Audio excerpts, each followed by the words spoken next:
আদিল আর আবির দুই যমজ ভাই, বয়স মাত্র ৩.৫ বছর। তারা একসঙ্গে পৃথিবীতে এসেছে যেন মায়ের কোলে দুটি আলাদা জীবন, মা বাবার চোখের মণি। তাদের ছোট্ট সংসারের সব সুখ আর স্বপ্ন এই দুই শিশুর মধ্যে বোনা ছিল, কিন্তু ভাগ্যের লিখন ছিল নির্মম।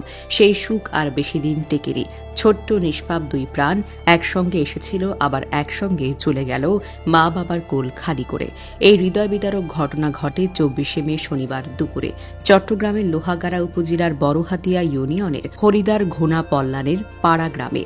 ঘটনার দিন মা পারভিন আক্তার অসুস্থ হয়ে শয্যাশায়ী ছিলেন। বাবা আজিজুল হক পেশায় নির্মাণ শ্রমিক, বেশিরভাগ সময়ে বাড়ির বাহিরে কাজ করতেন। দুই শিশুকে দেখাশোনা করতেন তাদের দাদা, কিন্তু দাদাও গত কিছুদিন আগে মারা গেছেন। ফলে ছোট দুই ভাইয়ের কোনো নজরদারি ছিল না। শনিবার দুপুরে মায়ের অজান্তে আম কুড়াতে বাড়ির পাশের পুকুরে চলে যায় দুই ভাই। আম কুড়ানো আর দুষ্টমিষ্টি খেলাধুলার মাঝে হঠাৎ পা পিছলে যায় পুকুরে। তখন হয়তো আদিল ছটফট করছিল জন্য, ছোট হাত বাড়িয়ে মাকে ডাকছিল, মা। আবিরও কাপা কাপা গলায় বাবাকে খুঁজছিল, বাবা আমাদের তুলে নাও। কিন্তু সেই ডাক কেউ শুনতে পায়নি। চারিদিক ছিল নিঃশব্দ, নিস্তব্ধ। তারা হয়তো একে অপরকে আঁকড়ে ধরেছিল শেষ মুহূর্তে। তাদের চোখে ছিল ভয়, মনে ছিল শেষ আশার চিৎকার, তবুও শুনতে পেল না কেউ। ধরে রাখা দুই হাত একসঙ্গে গেল চিরতরে, আর রয়ে গেল শুধু শূন্যতা আর না শোনা সেই চিৎকার, যা আজও বাতাসে কাঁদে। তার কিছুক্ষণ পর তাদের এক চাচাতো বোন সমান অবস্থায় একজনকে দেখতে পায়। এরপর স্থানীয় লোকজন এসে তাদের উদ্ধার করে। দ্রুত লোহাগাড়া উপজেলা স্বাস্থ্য কমপ্লেক্সে নিয়ে গেলে চিকিৎসকরা মৃত বলে ঘোষণা করেন। মা পারভিন আক্তার তখন শত যন্ত্রণা নিয়ে বারবার জ্ঞান হারাচ্ছেন। তিনি বলতে পারেন, আমার মনি, আমার প্রাণ, কেমন করে হারালাম তোদের। আমি তো আর ভালো নেই, তোমাদের ছাড়া আমার জীবন তো অন্ধকার।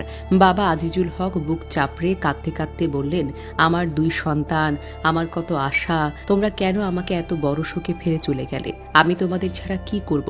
স্থানীয় ইউপি সদস্য মামুনুর রশিদ ঘটনাটির সত্যতা নিশ্চিত করে বলেন, মায়ের অসুস্থতার কারণে ছোট্ট শিশুদের উপর নজরদারি কম ছিল। আমরা সবাই এই মর্মান্তিক ঘটনায় শোকাহত। এই ঘটনার মাধ্যমে আমরা সবাই যেন সতর্ক হই। শিশুদের নিরাপত্তা সর্বোচ্চ গুরুত্ব আমাদেরকে দিতে হবে। পুকুর, জলাশয়, সাঁতার খেলার জায়গা সবসময় ছোটদের কাছ থেকে দূরে রাখতে হবে। অসতর্কতা এক মুহূর্তে ডেকে আনতে পারে।